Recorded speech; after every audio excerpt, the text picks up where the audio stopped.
Hello and welcome. This is a Mastermind series that I'm doing with Dan Matthew for our YouTube channel, the Napoleon Hill Institute. And today, the theme is going to be Thoughts Are Things from Napoleon Hill's Think and Grow Rich.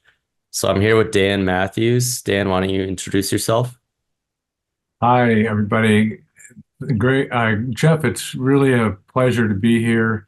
And again, with you and with all of our listeners. And my background is in the sciences, but also in theology. And for about 400 years, science and theology have been considered two separate things. Science was the task of categorizing, measuring, predicting, observing, coming up with a thesis or a hypothesis or a theory and proving it or disproving it. And it follows rigid rules of analysis, while theology is something that's a little more vague and heartfelt. They were considered two different things for the last 400 years. Science was the study of the physical world, and theology was the study of the mind and the spirit and our connection with infinite intelligence, with the mind of God. That separation was man-made, it was arbitrary, and it was not correct. The science, the laws of science, and the laws of spirituality or personal development are exactly the same laws, just at a different energy level.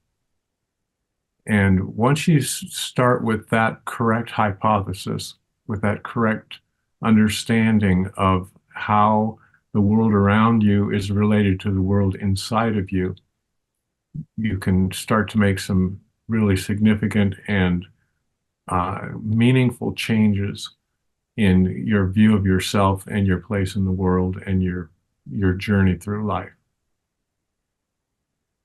So that's interesting. Do you think a lot of us walk around feeling sort of a disconnection, like there's the me in here, and then the external world is something else? Because I know for a long time, I used to kind of think that way, that I was this sort of an isolated creature, and then things like my thoughts didn't matter, and that they were totally contained within myself.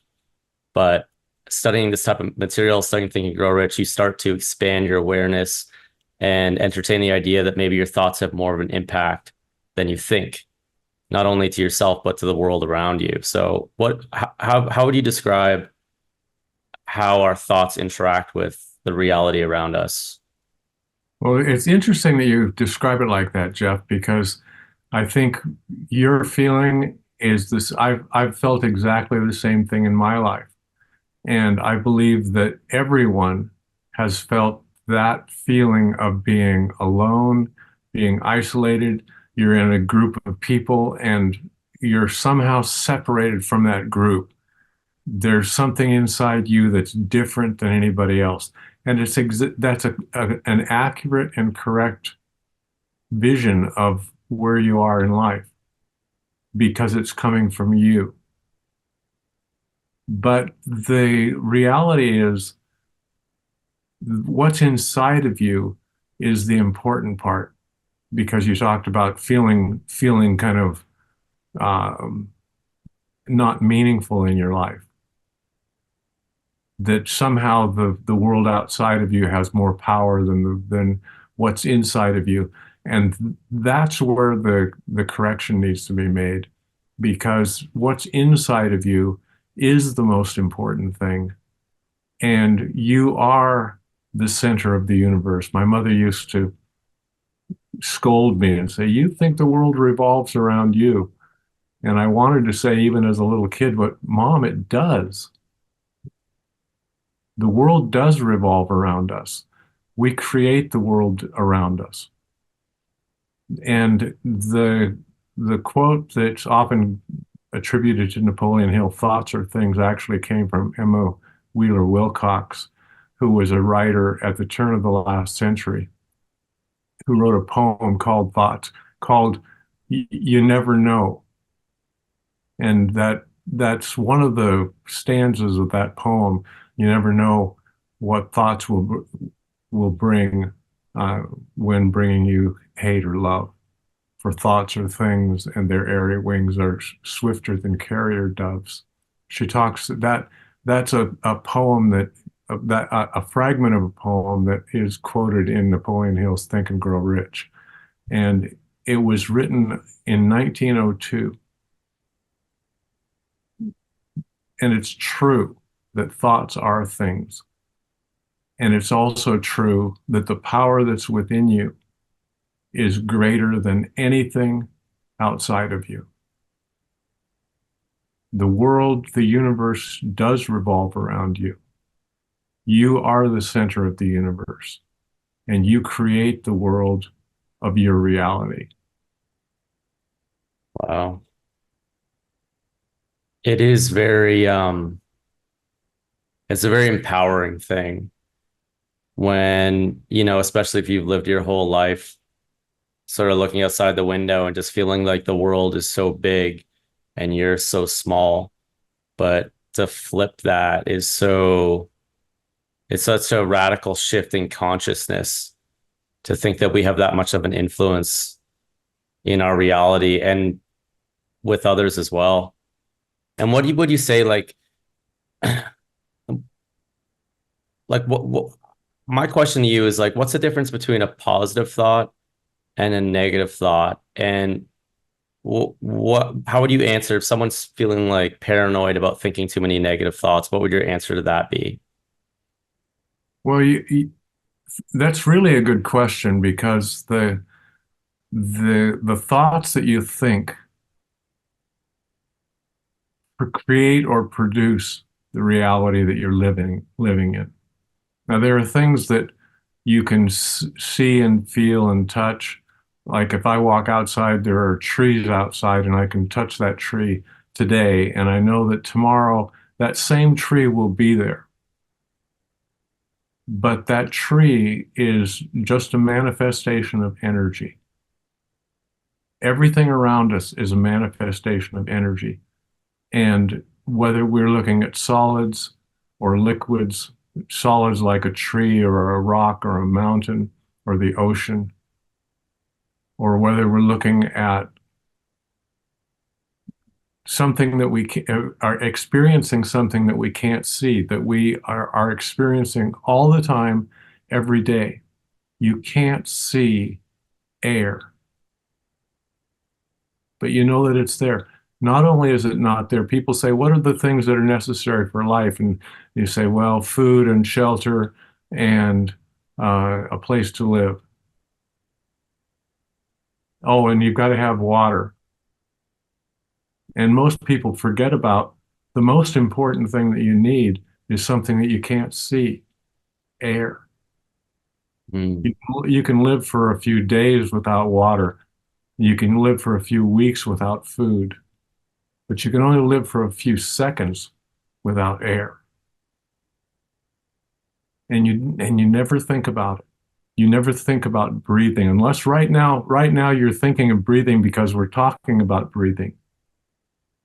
But the reality is you are not conscious of your breathing most of the time. You can control your breathing to some extent, but you can't stop breathing. And in the same way, the world around you is a result of your experience of it and your interpretation of it. And the positive and negative thoughts are always with us, because positive and negative thoughts are part of the great balance of energy in the universe. Thought energy is part of the energy of the universe. And that thought energy has to be, because it's balanced, it can't be all good and it can't be all bad. It has to be a balance of things, just like day and night, just like the transfer of energy on the earth. The transfer of energy on earth creates the some of the environment that we live in every day. It creates the change in temperature during the day. It creates winds. It creates ocean currents. Those are all mechanisms in the physical world for balancing energy. And that same balance occurs within your mind, within your heart. And part of the balance is positive thoughts and negative thoughts. But if you focus your attention, I'm not going to say dwell on because it sounds like a negative aspect, but if you focus your attention on anything, it's more likely that thing that you're focusing your attention on is going to appear in your life. You've seen it in your own life. If you decided you wanted a red car, a red Porsche, you might see red Porsches way more often than you after you make that declaration than you did before because you're suddenly aware of them and they're being attracted into your life.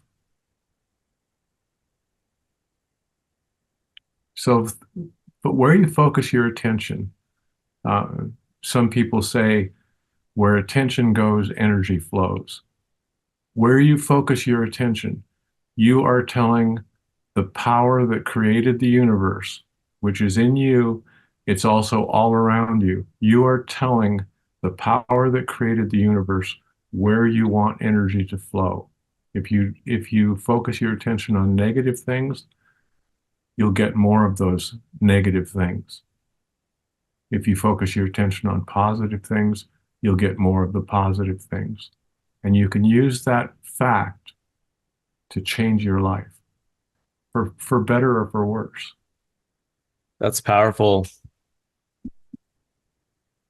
What would you say, if someone's struggling to even have positive thoughts, like if they find themselves sort of like cyclically in a negative mood every day, and is it that you just like would force yourself to focus on what you want, or is there another way to get there? The Andrew Carnegie said that whatever thing that's feared or revered starts to show up in your life. And if you focus your attention on positive things, more positive things will appear in your life. If you focus your attention on negative things, more negative things will appear in your life. You make that decision. But the secret that Napoleon Hill talks about is having those thoughts, not just in your conscious mind. And I point at my head, but my head isn't my conscious mind. Our conscious mind, our awareness is our entire body. We're a mass of thinking cells, thinking centers that the Hindus used to call chakras. Chakras are thinking centers in your body. Thinking centers in your body are what scientists, medical people call neuroplexes. And those centers in your brain, in your heart, in your gut, in your skin, there are 8 different thinking centers in your body. And those thinking centers all have the capability of sensing something, just like your eyes can sense a little tiny portion of what we call the electromagnetic spectrum, a very tiny portion. Like if the entire electromagnetic spectrum is this long, what you're aware of by your vision, what you're aware of is about the width of a human hair.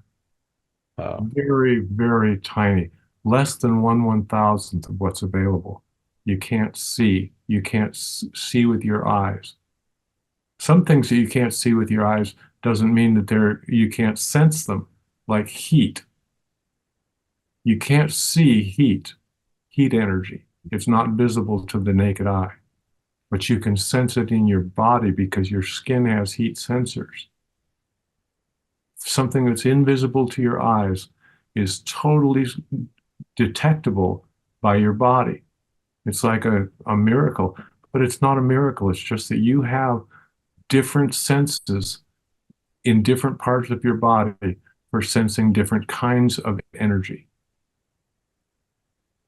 Those and thoughts are part of that energy. You've been with somebody when you can sense a change in emotion, especially somebody who's close to you. You can sense that something's wrong, something's changed. Nothing that you can see, but you have sensors in your body.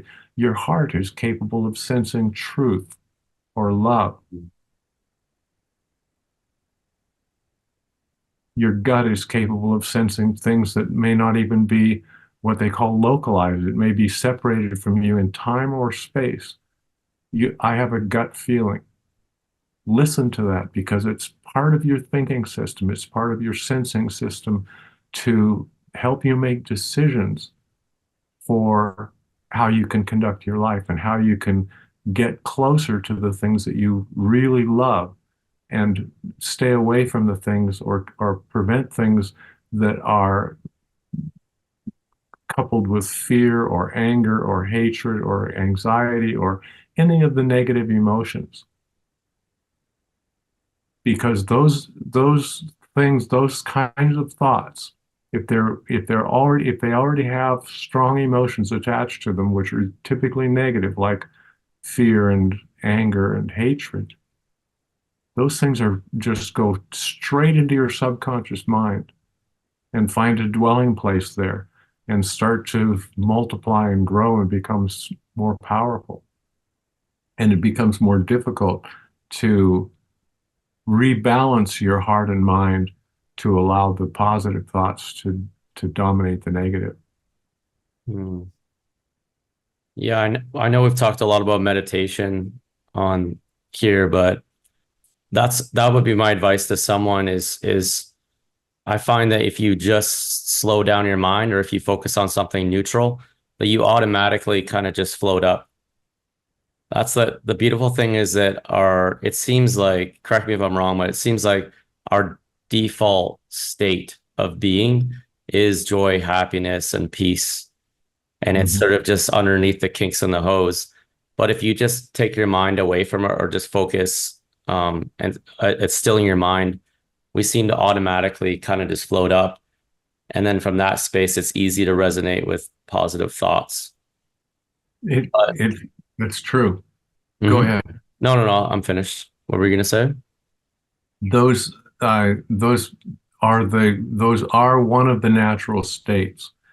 And if you focus your attention on the positive, if you focus your attention on things like gratitude and love and peace and joy and bliss and fulfillment, and there's a whole list of positive emotions. And Napoleon Hill makes a list, I think, of 7 positive emotions and 7 negative emotions. Remember, there are more than that, but he was pulling out the ones that he felt were important. And some of that had to do with the time he lived in. Things like superstition may not be quite as powerful in Western civilization as it used to be. Hmm. Those things are powerful emotions, positive or negative. And when you're absolutely correct, and everybody's felt that when you can release negative emotions and focus on positive emotions, you can feel your body expand. And people have asked me, well, how do I know the difference between positive emotions and negative emotions? How does it make you feel? Does it make you feel expansive? Does it make you feel peaceful? Does it make you feel more grateful? Does it make you feel like you're falling in love? Those are the positive emotions. The negative emotions make you feel fearful, make you feel contracted, make you feel like you're less than you could be, make you feel like things are wrong in your life. Those are all in your imagination. If you're afraid of the future is imaginary.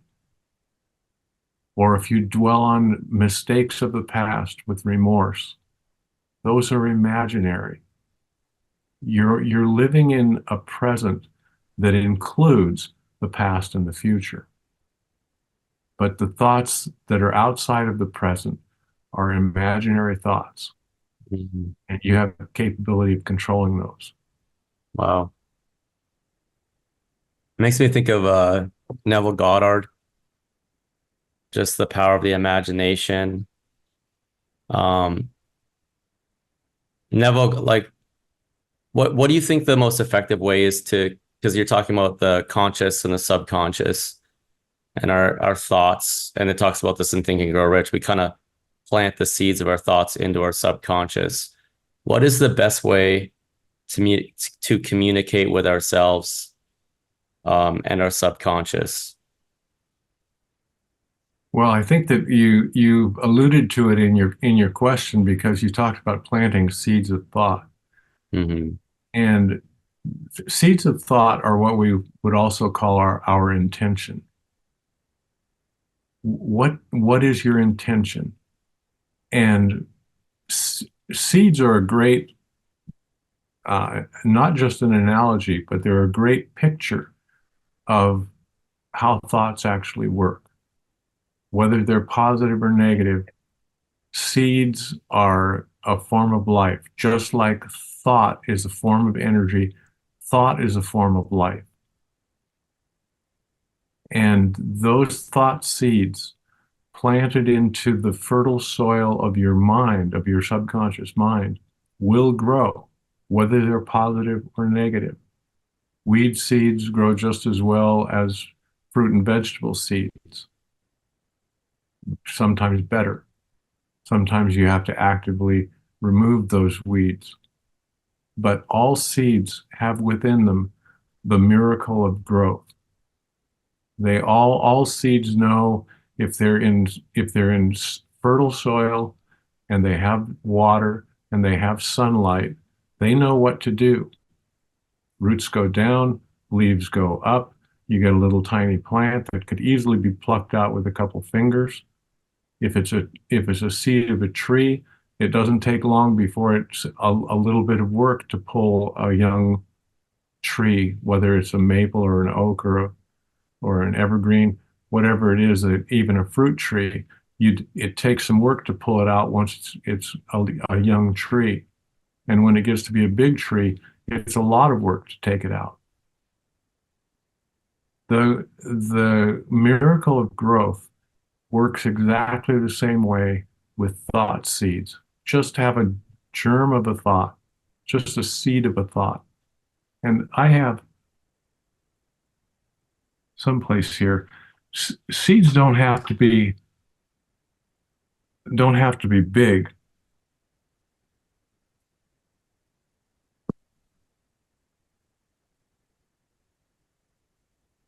This is, Wow.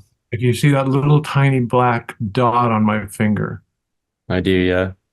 that's a poppy seed. Wow. That one poppy seed produced this whole jar of poppy seeds, probably 10,000 seeds from one seed, and a plant that was almost as tall as I am. That's wild, yeah. And it did it all by itself. It was what they call a volunteer. And I hadn't planted poppies in the space where that poppy grew for 2 years. And all of a sudden, one spring morning, I saw this little tiny poppy seed or little tiny poppy leaf coming out of the ground. And I left it and gave it water and gave it fertilizer, and it grew into a huge plant. What are you fertilizing and watering and nurturing? Mm. If it's a weed, it's going to grow weeds. If it's a poisonous plant, it's going to reproduce itself. If it's something like a flower or a fruiting tree like a plum or an apple tree, that's what it'll produce.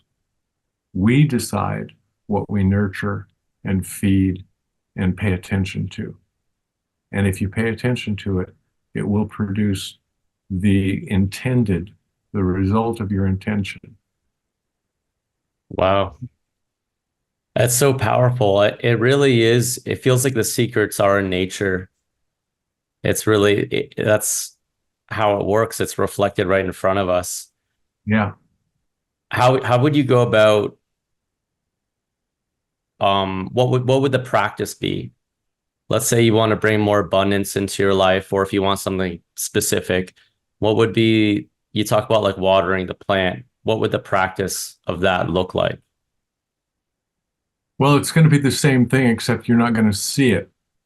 Hmm. You're not going to physically go out and water the plant or pull weeds around the plant that you're trying to nurture or put fertilizer on it.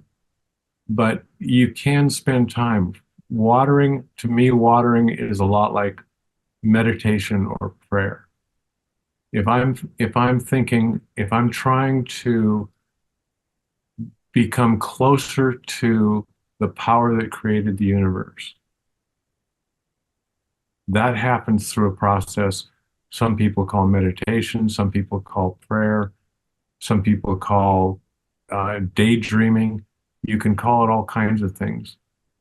But if it gives you an elevated feeling, if it if it makes you feel that you're closer to infinite power, you're closer to the infinite.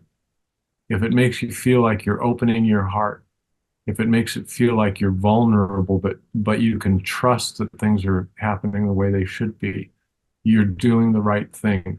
It doesn't have to follow a certain pattern, but it does have to be something that you focus your attention on. And focusing your attention is an exercise that we call will. Some people call it willpower, but will is just will. Will is the ability to focus your attention on one thought to the exclusion of all other thoughts. One of the most difficult things in your life to do is to focus your attention to the exclusion of all other thoughts. Mm. But when that happens, you're watering, you're nurturing, you're pulling the weeds around that intention of the thought that you really would love. That's really a skill set to be able to do that, to focus on one thing. I've actually been uh looking into hypnosis, just studying that recently. And a lot of people that are easily hypnotizable are suggestible, but they also have the ability to really zone in on one thought. Like they can go there in their mind completely. So do you think I know we talk about like different brainwave states where you're more suggestible. Is it Mhm. worth, Neville Goddard talks about really focusing on your thoughts before you go to bed or in the morning? Or if you can put yourself perhaps into like a hypnotic state yourself, would you say that's a more powerful way to communicate with your subconscious? Absolutely. It's that's really a good description. If you can focus your attention to the exclusion of all other thoughts, and you can, so you're the voices that are always there, and everybody has voices. You just put those voices on hold and say, if it's a deadline that you have to meet, or something that you've forgotten, or a mistake that you've made, or thinking that you're not worthy or not rich enough or you don't have enough time, just put those thoughts aside. And one of the things I like to do is to remember that entering into a state of meditation is entering into a state of trust, where you can release, you can let down the barriers. You can let down things that close you out. And everybody has something a little bit different, but everybody has something that's a barrier that can be taken down, just dropped. We need barriers because we need to protect ourselves. Our bodies are evolved as survival mechanisms. Your body is a perfect survival tool. That's why you have five senses. That's why you have a gut feeling, to prevent your body from getting into a place where it's threatened, where it's dangerous. And I know that if you're close to somebody and you get in an argument, and you feel like you're being attacked by that person, your subconscious mind thinks it responds exactly the same way as if you were being attacked by a bear or a lion. Mm. Your body doesn't know the difference. All it knows is you need protection. You need to protect yourself. And we have to overcome that with a feeling of trust. I know everything's going to be okay. I know that this opening my heart is a safe thing. And for me, entering into meditation, and you mentioned before you go to sleep at night and when you first wake up in the morning, we know that you're in a different brain state when you're sleeping because your conscious mind has been shut off. Your subconscious mind is still working. It never stops working because all the billions of chemical changes that have to stay balanced within your body are always being adjusted. Your heart rate never stops. Your subconscious mind takes care of all that without having to think about it with your conscious mind. But if you can get into a meditative state, if you can get into that state of just feeling like you're falling asleep, that's the perfect place to open your subconscious mind with trust, with the feeling that everything is safe. And here's a practice that you can do anytime is to put your hand on your heart and close your eyes and take a slow, deep breath. Putting your hand on your heart is a gesture of trust. Closing your eyes is a gesture that tells you everything is safe. If you were in a state of emergency, your eyes would be wide open and you would be on high alert. If you're in a state of danger, you're ready to fight or flee, and you cannot stop and take a slow, deep breath. Your breath is accelerated because you're pumping up energy, you're storing up oxygen in case you have to run or fight. Keep you safe. So those things are things you can control. You can control your breathing rate. A slow, deep breath tells your body that everything is safe, that you are in a safe place. Closing your eyes tells your body you're in a safe place. You don't have to see things around you. If you can't shut your hearing off, but you can tell yourself, those are the thoughts of life going on around me. I'm in a safe place. And you can do that in 5 seconds. And in 30 seconds, you can totally change your mind state. You can slow down your brain waves. You can slow down your breath. You can open your mind and open your heart to the inflow of infinite energy. So, I mean, that really does sound like it does sound like kind of a self-hypnosis in a sense of like creating that trust and bringing down the barriers. You're calming your brain waves from like a high beta defensive place into more of an open, receptive sort of alpha brainwave state. And then from that space, being able to plant those seeds of what you want and the positive things that you want to attract into your life. I do have a question. This is probably, it's a little bit of a personal question because I'm not sure how many people have experienced this, but I've been studying Neville Goddard a lot, Mhm. and he talks about exactly this, suggesting things to yourself, to your subconscious. But then he also talks about something where people experience almost like an explosion. And I've had this a few times where I'm playing with an idea as though it's already done, and it almost kind of works up into an explosion. And um, it's almost like he calls it almost like a psychic sexual act where you're actually planting a seed into the universe, but it's almost like um, Napoleon Hill talks about sexual transmutation. It's almost like an explosion in your mind of the idea already being done to the point Mhm. where like you completely know it's just done and you can just let it go. So I'm curious if you know anything about that, and how that's different, if it's different at all, than just the suggesting things to yourself where you're just getting emotionally involved, but it's not necessarily like an explosion of a thought.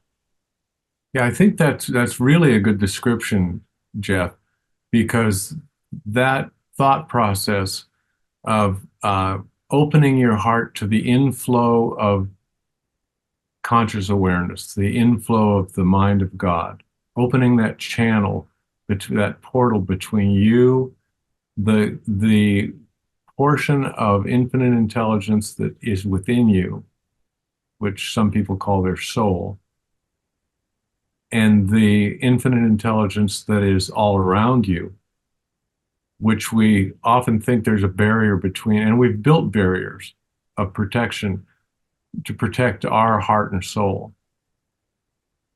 But when those barriers come down, that power, the true power of the infinite can flow into you. And it's exactly the same thing as a sexual climax. It's that inflow, that inrush of energy that's not just rushing in, but it's the whole channel of communication that's open, so that there's open communication between you and literally between you, your mind, and the mind of God. That's probably one of the most profound experiences that anybody can ever have. Absolute open communication with the mind of God, where you know that your thought is complete, that what you've created is in alignment with the power that created the universe, that what you've created is good, that it's going to benefit people, that it's going to that it is by nature in alignment with the intention of the infinite. You're a vessel being filled, and you get that feeling of being filled. And before I forget it, another method which you alluded to with hypnosis is a method called changing your focus from what they call concentric focus to divergent focus. Concentric focus is focusing like a magnifying glass, focusing sunlight into a point of energy. Divergent focus is opening your mind to the things that are around you. And if I'm entering into meditation, that alternation between concentric or convergent focus and divergent focus become very important to get your brain to relax, to get into that alpha state in a conscious way without falling asleep. And you can do that by focusing your attention on something inside your body or something on your body. Focus on your heart. Focus on the tip of your nose, something foolish. Mm-hmm. And then change your focus with your eyes closed, change your focus to the room you're in and see the room around you in your mind's eye. And then change your focus back again to your heart or your nose. And that convergent, divergent starts to open up that channel. Mm-hmm. And you can do that yourself. Yeah, I know exactly what you're talking about. There's a method in the Sedona method Mhm. where you focus inside of your body, and then you focus at the space outside of your body, and then you focus the space inside of your body, and it's almost like you start to just completely open up, or it's almost like a detached state in a sense. Yeah. Yeah. And it's what Napoleon Hill also called autosuggestion. Mm. It's a way of entering in. And it's also what you do in a state of prayer, where you imagine God as a parent figure, and you focus on that, and then you focus on yourself. And the mistake people make is they think, "Oh Lord, I'm unworthy to be in your presence." The presence of God is already within you. You're not coming into God's presence by praying. You're opening your heart to this portal, this channel of energy exchange, because what's in you is the same thing that fills the entire universe. Genevieve Barron talked about it and said, I am a center of divine operation. The Spirit of God that is everywhere, since it's everywhere, it must also be in me. It has to be. It's everywhere. That thought energy, the universal thought energy, the conscious awareness, the mind of God is everywhere. Always has been, always will be. It's energy, pure energy. And it fills every cell and the spaces between every cell in your body. Always. There's no way you can not have it fill it. It would be against the nature of conscious awareness to not fill a space. It fills everything. And all you're doing is recognizing that and opening that connection so that you have access to the entire energy of the universe, which is a big statement. And some people say, well, that's BS, but it's not. It's true. It blows my mind every time. I think that's one of my purposes is to help people sort of realize just that, to live from the inside out rather than the outside in, That's to right. realize that we have everything we need inside of us, which is, it sounds wild, but it's true. And, it's so important to connect like this in sort of like a mastermind or to connect with people because it's easy to forget in a weird way. Even, this conversation, I'm going to walk away from it and I'm going to be more intentional with the way I'm thinking and I'm going to set aside time to meditate. Because if you really understood this information, if you really understood it, you would act on it in a second. Why It's like would you, literal why ma would you not? Yeah, it's instead of worrying, it's so easy to get caught up in things, but to realize that that lottery ticket or that the magic is literally within, like you have a genie within you. Mhm. All you have to do is explore it and practice. I'm certainly gonna practice today. It really it's easy to forget. It's easy to go back asleep and then and then you can kind of wake up. But we are mysterious beings. And I don't think a lot of us really know yet, and we're starting to figure it out. Do you believe there's sort of an awakening on the earth? There's sort of a mass raising of awareness? You can feel it. Hmm. No, it's absolutely true. It started about the end of the last century.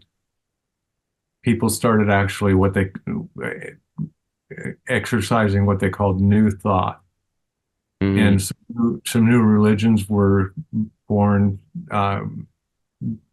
Regular uh, religions, whether they were Eastern or Western religions, came into being about the turn of the century.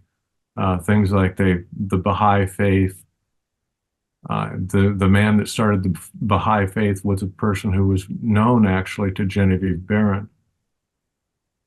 But he was just a teacher at that point. Uh, Several different branches of the Christian faith that are fairly predominant now uh, started at the turn of the last century. There was another movement back in the 1500s to consolidate or to create a new branch of Christianity that today we call the Protestant religions, and named Protestant because they protested against the rigid dogma of the Roman Catholic Church. And all the Protestant religions were formed back in that time period. But the New Thought didn't require a God figure that was a person, somebody who looked like an old man. The classic picture we have of God. Now we know that conscious awareness fills everything. And it's been shown by astronomers, by quantum physicists, that this thing they call dark energy, dark matter in the universe, makes up 94% of the universe, can't be measured, can't be seen, not with any kind of instruments that we presently have. The only way you can describe that quantity of energy is it's somehow related to thought. Oh, And the fact that we can't measure it, we can't detect it with any kind of instruments, doesn't mean it's not there, because they have evidence of it, gravitational evidence of it, but they can't see it or measure it yet. wow. So thoughts are literally things. Literally things. Yes, Wow. thought is pure energy that we see manifested in the world around us as physical objects or as communication. Communication is a great analogy, not just an analogy, but it's a great example of thought energy in action. People say, "Oh, I've never created anything." You're creating things. We're creating this right now. Communication, going through multiple changes. You and I separated by 2,500 miles, but communicating thought over that distance through the magic of electronics that allow energy changes to take place that couldn't have taken place 20 years ago. But my thoughts and your thoughts can be can be coherent and aligned, and there's an open channel between you and I, and not just between you and I, because what and it was described over 2,000 years ago, where two or three are gathered together in my name, in the name of conscious awareness, in the name of creative imagination, in the name of God. There am I, conscious awareness. There am I in the midst of them. There was no science back in that day. There was no, there was no physics, there was no chemistry, there was no biology. People were still plowing with a wooden stick. There was no electricity. It was a quiet place with little understanding of the world around them, except for one person who was able to describe in simple details how the universe works. And you and I are experiencing it right now. And anybody who's watching this can feel that energy, whether it's in the past or in the present.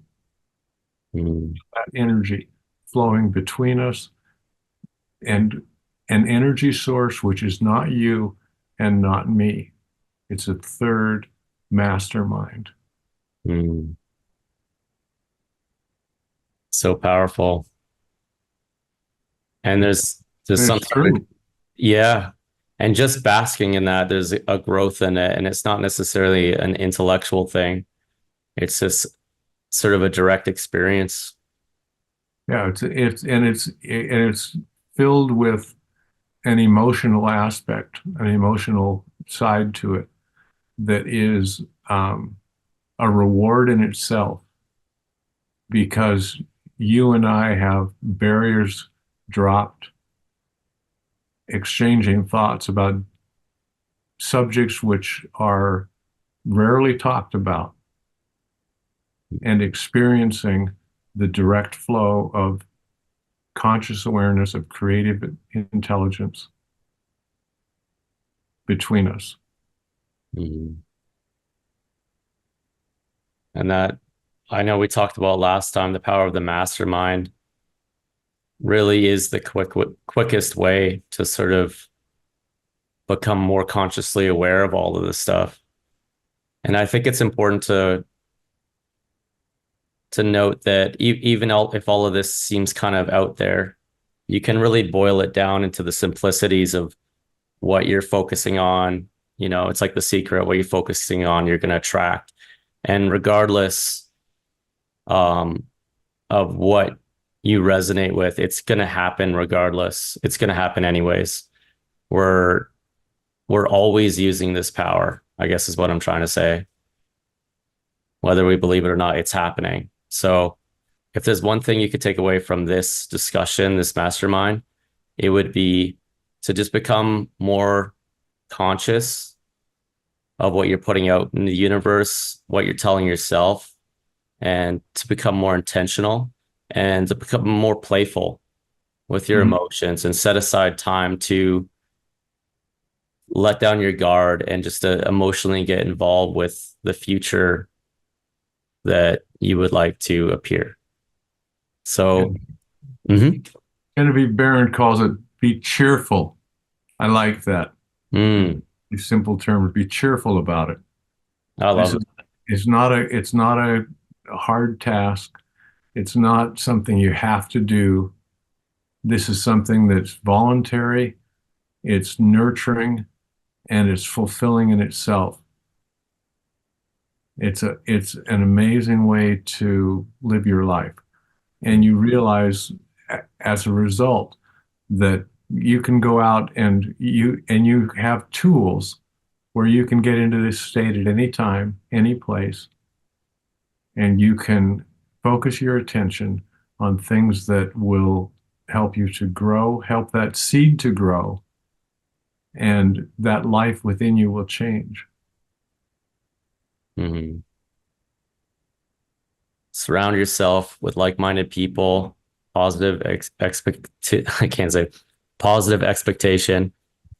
And if you're interested, reach out to the Napoleon Hill Institute because we have wonderful programs, we have wonderful community, and everyone comes at it from a different angle, and you can't help but take it on and grow because of that. Dan Matthews, thank you so much for this discussion. It's been incredibly enlightening. Thank you, Jeff. I really appreciate it, and we'll do it again. And this has been a blessing for me, and I'm sure for people that are watching, to be able to see a mastermind in creation, in progress, and see that it's a true thing. It is Thoughts, real. You can feel it. thoughts and things. Thoughts are things. Thank you, Dan, and I look forward to seeing you all in our next discussion. Have a great day.